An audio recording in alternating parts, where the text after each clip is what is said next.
කොහොමද ඉතින්? අද මේ කතා කරන්න හදන්නේ ගොඩක් කට්ටිය දැන් මේ දවස්වල කතා කරන මේ AI බබල් එක සහ US වැටුනොත් ඒ කොච්චර දුරට අපි ලංකාවට බලපායිද කියන දේ තමයි මේ කතා කරන්න හදන්නේ.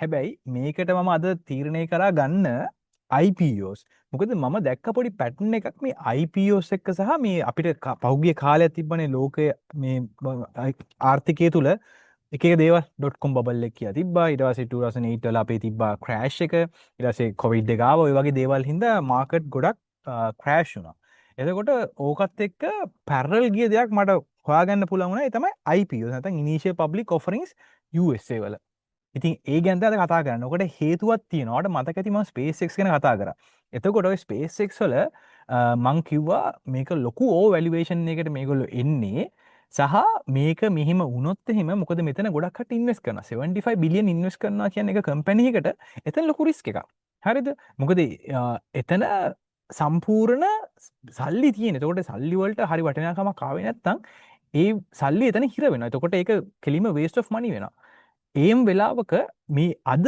අලුතෙන් ආවා එස්ක හයිනික්ස් කියලා තව අලුත් අයිප එකක් ගලෝබ එකන ෆොරින් ෆස්ට ලාජස් IPO එක ලිස්ට සෙකන්ඩරේ මේකක් විදිහට ලිස්ටර් කරපු නැස්ඩෙක් වල හරිද එතකොට ඇයි මේක ඉම්පෝර්ටන් වෙන්නේ ඕක බලන්න පොඩි ඩේටටයක් දිහ අපි මුලින් බලන්න හරිද ස්වාද අපි කතා කරන්න හදන්නේ මොකක්ද මේ IPO එක සහ මොකක්දමං හඳුනාගත පැට්නෙක් කියලා මේකත් එක්ක ඒකට මම් බැලුවේ මුලිම රිසර්ච් කරන්න ඔක්කොම ඩේට මඩගාව තියෙන 1980 අද වෙනක ලිස්ට් කරපු ටෝටල් IPOs ගාන USA මාකට්වල සහ කොච්චර ඉන්වෙස් කරාද මොකක්ද තිමික තින පැට්නෙක් කියලා එතකොට අද වෙනකං ඩොලර් ට්‍රිලියන 1.2ක් IPOs වලින් රේස් කරලා නැත්තං ඉන්වෙස් කරලා තියෙනවා ස්ටොක් මාකට් එක 1980 හරිද දැම 2025 වෙනක එතකොට මේකින් on average 160ක් එකනෙලා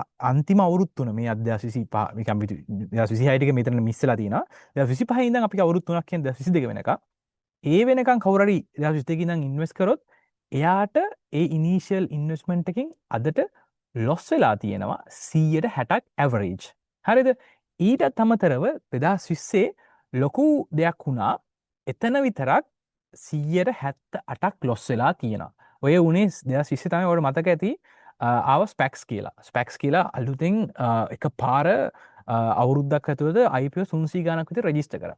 එතකොට ඒ IPOs භාගයට භාගයක් අද වෙනකොට තියෙන ලොස් එකකින්. හැබැයි ඉන්වෙස්ට්මන්ට් වලින් 178ක් ලොස්.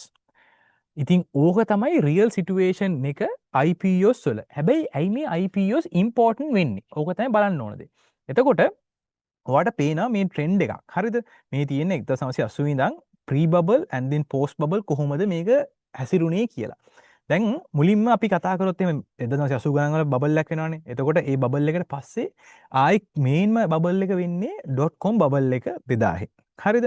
එතකොට මේ .com බබල් එක වෙන්න කලින් පොඩි දේවල් කිහිපයක් වෙනවා. ඒ තමයි අර normal profitable තිබ්බ IPOs එකපාරට loss වෙන්න පටන් ගන්නවා. අර පේන pattern එක එන්න එන්න drop වෙනවා. මේ තියෙන්නේ අර මාජින්ස් පල්ලට මේ තින් ප්‍රොෆිටබිලිටි මේ පැත්තියෙන්නේ වාට පේන ප්‍රොෆිටබිලිට එක ඒ ප්‍රොෆිටබිලිට එක මේ බින්දුවෙන් පල්ලට අන්න පටන් ගන්න හරිද මේ ප්‍රී බල්ල කලින් අවුරුදු නාමයකරතර කලින් එන්න පටන් ගන්න එතකොට මෙන්න මේ හරිවට පේනවා එක පාරට දැම එක්දසය අනු නමේ හරි දෙස අනුනමේ මේ ඔන්න ඩොට්කොම් බල්ල එක වෙන්න කරින් මේ සයින්ස් කිහිපයක් ඇවිල තින එක තමන්ගේ රිටර්න්ස් එක සමන්ගේ ඉන්වස් කර සල්ලිවලට රිටර්න් එකක් නෑ you making less money out of your investment එහෙම වෙලා එක පා.com බබල් එක වෙනවා වෙලා මේක පොඩ්ඩක් පාට අප්පෙනවා දසි දෙක වෙද්දී හරි රිටර්න්ස් වැඩිනා හැබැයි ඒක ආයෙ පාර ක්‍රෑෂ් වෙන්න ගන්නවා ඇයි මේ ක්‍රෑෂ් වෙන්නේ ඔයාලට මතකද 2008 ඊට පස්සේ උනා ඒ කියන්නේ ඉකොනොමික් සම්පූර්ණ ඩිප්‍රෙෂන් එකක් වුණා ග්‍රේඩ් ඒතකොට එතන තමයි මේක අනිත් පැත්තට බලපෑවේ හරිද ඒතකොට එතනත් එක පාට මේ පේනවා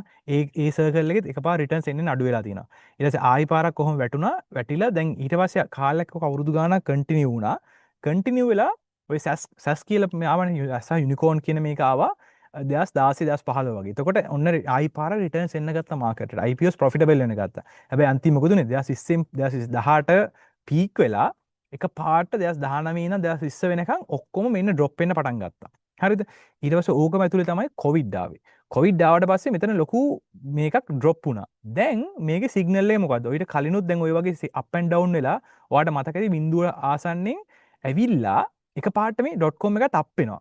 .com එක තප්පෙලා තමයි ආයි ක්‍රෑෂ් වෙන පටන් ගන්න. ඒ වගේ සිග්නල් එකක් ඔයාලට මෙතනිනුත් පේනවා. හරිද? මේකට හේතුව තමයි last 3 years දැන් ඔයාලට පේනවා මේ අන්තිම අවුරුදු 2020 2022 2023 24 දැන් මේ 25 මේ තියෙන රිටර්න් එක ඒගොල්ලෝ ඉන්වෙස්ට් කරපු amount එක තියෙන්නේ මයිනස් වල. හරිද? එතකොට කවුරු හරි ඉන්වෙස්ටර් කෙනෙක් ඒකට ඉන්වෙස්ට් කරලා හෝල්ඩ් කරන් හිටියා නම් ඒ ඉන්වෙස්ට්මන්ට් එක අද වෙනකොට ඒක almost 70 to 80% loss එකක තියෙන්නේ. හරිද? එතකොට එතනින් තේරුම මොකක්ද? සල්ලි මේ වෙනකොට ගොඩක් නාස්තිලා තියෙනවා සහ ඒක අර සිග්නල් කරන අර වගේ ලොකු ක්‍රෑෂ් වලට. හරිද? ඕක තමයි මම මුලින් අඳුනගත්තේ IPO බබල් එක ඇතුලේ. හරිද? ඒ වගේ පල්ලෙහාට දැන් ඔයාලා මම ඩේටා දාලා තියෙනවා කොහොමද 2017 ප්‍රොෆිටබිලිටි එකක් තිබිලා තියෙන්නේ. 2018 ප්‍රොෆිටබිලිටි එක. 2020 තමයි ලොස් එක එන්න පටන් ගන්න. කොවිඩ් උයි ඔක්කොමත් ඉන්වෝල්ව් වෙනවා, ස්පැක්කුත් ඔක්කොම ඉන්වෝල්ව් වෙනවා මේකට. 78ක්. ඊට පස්සේ 2020 ගේ 68ක්. ඕක එක දිගට දැන් කන්ටිනියු වෙලා තියෙන මේ අවුරුදු කිහිපෙම ඇවරේජ් එක තියෙන්නේ 60. මයිනස්. හරිද? ඊට අමතරව මේක අපි බබල් මේ කියන්නේ අපිට මේ තියෙන මේ ග්‍රාෆ් එකක් මේකේ පෙන්වන්න පුළුවන් ඔයාලට මං 1990 මේ හැම දෙකේම එක ළඟ බබල් එක ක්‍රෑෂ් වෙන කලින් වෙච්ච එක ළඟ ඔක්කොම වල නෙගටිව් තමයි රිටර්න් එක තිබිලා තියෙන්නේ. මේ තියෙන 0 ඒ කියන්නේ 0% ප්‍රොෆිටබිලිටි එක එතනින් ගියාට පස්සේ නෙගටිව් වල තමයි තිබිලා තියෙන්නේ. ඒකෝර තමයි ඔන්න ක්‍රෑෂ් වුනේ. ඒ වගේ දැන් මේ බලන්න 2021 20 හරිද 22 ඉරාසි 23 24 මේ ඔක්කොම තියෙන්නේ මයිනස් රේන්ජ් එකේ. හරිද? එතකොට මයිනස් රේන්ජ් එකේ තියෙනකොට ඔයාලට තේරෙනවා ඉතින් අර අනිත් එක බබල් එකට කලින් 90 ඔක්කොම මේ ඒ වගේම මේ වගේම මයිනස් රේන්ජ් තිබ්බේ. ඒ වගේ ආව ක්‍රෑෂ් එකක්. ඉතින් ඔකට හේතුව තමයි දැන් මම සල්ලි දාලා මට ඒ සල්ලි වලින් රිටර්න් එකක් එන්නේ නැත්තම් එතකොට මොකක්ද වෙන්නේ ඉකොනොමි එකේ බූම් එකක් සහ ඒ කියන්නේ අර මොකක්ද කියන්නේ අපි ඉස්සරහට යන්නේ ග්‍රෝත් එකක් නැහැ. මොකද තමන් ඉන්වෙස්ට් කරපු ගාන තමන්ට කිසිම රිටර්න් එකක් නැහැ. එතකොට ඉකොනොමි එක ස්ලෝ ඩවුන් වෙනවා. ඉතුරු ඉන්වෙස්ට්මන්ට් එන්න බය වෙනවා. ඕකට හොඳ උදාහරණයක් තමයි දැන් මිනිස්සු ගොඩක් බිලීව් කරලා SpaceX කියන එකට දැම්මා. එතකොට SpaceX කියන එක දැම්මට පස්සේ උනේ තමයි ස්පේස්ෙක් එක පාට ආවේ මාරම විදිහකට මේකක් කල ස්පෙකියුලේට් කරලා ඒගොල්ලන් කිසිම රිටර්න් නැහැ. දැන් ඔයාලට පේනවා ලොකු ඔෆර් ප්‍රයිස් එක ලොකු වැලියුේෂන් ට්‍රිලියන් ගානක වැලියුේෂන් එකකට 75 බිලියන් රේස් කරා. අද වෙනකොට ඔෆර් ප්‍රයිස් එකට ඒ කියන්නේ ඕපන් වුණ ප්‍රයිස් එකකිනුත් පල්ලෙහා තමයි ට්‍රේඩ් වෙන්නේ SpaceX. එතකොට ඔයා හිතන සමහර මිනිස්සු මේක ඩොලර් 200 ගණන් වල 226 190 ඔය ගණන් වලත් ගත්ත කට්ටිය හැමෝමින් ලොස් එක. හරිද? එතකොට ඔහොම තියෙන වෙලාවක දැන් මේ SK හයිනිස් කියන එක මීට වඩා හාත්පසින් වෙනස් IPO එකක්. හරිද? මේක මෙමරි කම්පැනි එකක්. මේක ලොස් මේකින් තිබ්බේ 2023 වෙනකන්. හරිද? මොකද හේතුව ඔයාලා දන්න මෙමරි කියන්නේ ලොකුවට ගණන් ගත්තේ නැහැ. හැබැයි මේ AI බූමත් එක්ක Apple කිව්වා ඒගොල්ලන්ට මෙමරි චිප් සහ ඒ දේ අත්‍යවශ්‍යයි. ඕකත් එක්ක මේක ලොකු බූම් එකක් ආවා. මේගොල්ලන්ගේ ප්‍රොෆිටබිලිටි එක නෙගටිව් ඕල්මෝස්ට් බෑන්ක්‍රෆ්ට් වෙන්න තිබ්බ කම්පැනි එක එකපාරට අනිත් පැත්තට කැරකිලා ලාස්ට් ඉයර් එකේ ඒගොල්ලන්ගේ ප්‍රොෆිටබිලිටි එක වෙනවා $28 billion. හරිද? ඒ කන්වර්ට් වෙලා ඒ වගේ හොඳ ලෙවල් එකක තියෙන කම්පැනි එකක් අද IPO එකේ ආවත් අද මොකද වුනේ? ලොකුවට අප්පුන්නේ නැහැ. අද අප්පුනේ සම්පූර්ණ 112යි. ඒතොර 149 තමයි ඒගොල්ලන් ඔෆර් ප්‍රයිස් එක. 149ට ඒගොල්ලෝ ඔෆර් කරාට 170 ගණන් වලට ගිහිල්ලා මේක ඩ්‍රොප් වෙනවා 168 රේන්ජ් එකට. ඒතොර මේකෙන් මොකද්ද දෙන සිග්නල් එක? දැන් පොඩ්ඩක් මිනිස්සු බයයි ඉන්වෙස්ට් කරන්න. මොකද දැන් ඒගොල්ලෝ ඉන්වෙස්ට් කරලා ඒගොල්ලන්ගේ රිටර්න්ස් එන්නේ අඩු වෙලා.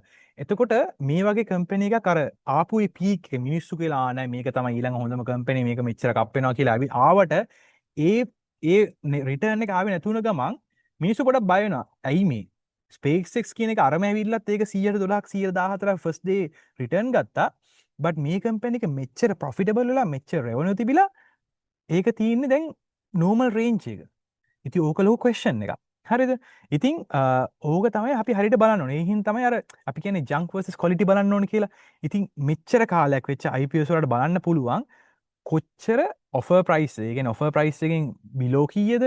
ඒ කොච්චරක් තියෙනවද? ඊට පස්සේ කොහෙද තියෙන්නේ එක්සැක්ට්ලි ගාන? above තියෙන්නේ මොනවද? ඔය වගේ ඒ කියන්නේ profitability එක. ඊට පස්සේ ඒගොල්ලන්ගේ trailing revenue මොකද වෙලා තියෙන්නේ? ඇත්තට මේගොල්ලෝ revenue earn කරලා තියෙන්නේ. ඔය වගේ දෙයක් තමයි මෙන්න මේකේ මම මේව කරේ. එතකොට ඔයාලට තේරෙනවා ගොඩක් companies ඉන්නේ over valuation එකේ තමයි IPO එකට එන්නේ. ඒ over valuation ආවට පස්සේ ඒක over the years ඒගොල්ලෝ prove කරන්නේ නැහැ. ඒ prove කර නැතුනම් පස්සේ investors මොකද වෙන්නේ? ඒගොල්ලන්ගේ තියෙන සල්ලි Tamanට නැති වෙනවා. හරිද? එතකොට ඕක තමයි බහුතරයක් IPOs වලට උනේ. ගොඩක් ජංක්ස් තමයි රිස්ටඩ් උනේ. හරිද? ඊට පස්සේ හරි මේ තියෙන සල්ලි. ඔයාලට පේනවා කීයක් ඉන්වෙස්ට් කරාම උඩින් යන්නේ කොච්චර ඉන්වෙස්ට් කරාද? කහ පාට යන්නේ මේ සල්ලි වල අද වටිනාකම. ඔයාලට පේනවා කොච්චර වැලියුේෂන්, ඒ කියන්නේ කොච්චර වෙල්ත් එකක් නැති වෙලා තියනවාද? ඒ කියන්නේ in terms of prices. හරිද? ඔය වගේ දැන් මෙතන තව මම ට්‍රේඩින් මේකක් දාලා තියෙනවා. every IPOs වල මොකද වෙලා තියෙන්නේ? මොකද්ද ගේන් එක? ඇත්තට රිටර්න් එක මොකද්ද? එතකොට කොච්චර අඩු ගාණක්ද? කොච්චර අඩු ගාණද තියෙන්නේ මේ වෙනකොට profitability එක? overall මොකද්ද drop එක? මේ ඉතින් ඒ දේවල් ගැන ෆුල් ඩීටේල් එක මම මේක දාලා තිනා අප්ලෝඩ් කරලා තිනා මේ අපේ ඉන්වෙස්ට් අවුට් එකේ. ඉතින් මේ SKHY එක ඇත්තරම කිව්වොත් එහෙම මේක දැන් DC valuation එකේ තියෙන around $50 තමයි base case. ඒ කියන්නේ bull case එක 124යි. usually ඒ කියන්නේ IPO එක කියන්නේ මේක overvaluation 149 කියන offer price එකට ආව කියන එක ලොකු පුදුමයක් නෙමෙයි. but ප්‍රශ්නේ තියෙන්නේ එහෙම එච්චර හොඳ profitable එච්චර revenue එකක් expect කරන company එකට අද open price එකකින් ඒ percentage එක හම්බුච්ච නැති එක. ඒක ලොකු eye open එකක්. ඒ කියන්නේ මේක signal කරන්නේ ඇත්තට investment ගොඩක් කට්ටිය හිර වෙලාද? ඒගොල්ලෝ හිතන තරම් boom එකක් නැද්ද? නැත්තම් ඇත්තටම අපි දැන් මේ ඉන්නේ AI බබල් එකද? ඇයි ඕක බලපාන්නේ? මොකද මේ AI බබල් එක බලපාන්න ලොකුම හේතුව තමයි ඕක නිකන් හරි බර්ස්ට් වුණොත් එහෙම US කියන එක තමයි ඕවරෝල් මේ වර්ල්ඩ් එකේ ඕක ලොකුවට බලපාන්නේ. එතකොට ලංකාව කියන්නේ USA මාකට් එකෙන් ගොඩක් ඩිපෙන්ඩන්ට් මාකට් එකක්. එතකොට එතන AI කියන එක විතර කඩා වැටුණා කියන්නේ ඔක්කොම අනිත් සෙක්ටර්ස් බලපාන. එතකොට ඒ අනිත් සෙක්ටර්ස් බලපාන කියන්නේ ලංකාවේ එක්ස්පෝර්ට්ස් වලට, ලංකාවේ අනිත් ප්‍රයිම් වලට, ඉම්පෝර්ට්ස් වලට හැම දෙයකටම මේක බලපානවා. ස්පෙෂලි කරන්සි වදන කරන්සි කොච්චර අපි වොලටයිල්ද කියලා. ඉතින් ওই හැම දෙයකටම මේක බලපානවා. ඉතින් ඒ හින්දා තමයි මේක ගැන අපි ක්ලෝස්ලි බලන්න ඕනේ. ඉතින් ඒ හින්දා මම මේ වගේ රිසර්ච් එකක් කරේ. ඉතින් මං හිතනවා මේක ඔයගලන්ට ඉම්පෝර්ටන්ට් වෙන්නේ නැති කියලා. තව මේ වගේ රිසර්ච් එකක් මම බලාපොරොත්තු වෙන ඉස්සරහටත් තියෙන්න. සෝ ඕගොල්ලෝ මොකද හිතන්නේ කියලා කමෙන්ට් කරන් යන්න. ඕගොල්ලෝ හිතන්නේ අපි ඉන්නේ අයි බබල් එකකද? නැත්නම් එහෙම නැද්ද? මොකක් වේද ඉස්සරහට? ඔයා හිතන විදිහට මේක මාස 6කින් වේද? අවුරුද්දකින්ද අවුරුද්දකින්ද කමෙන්ට් කරන් යන්න.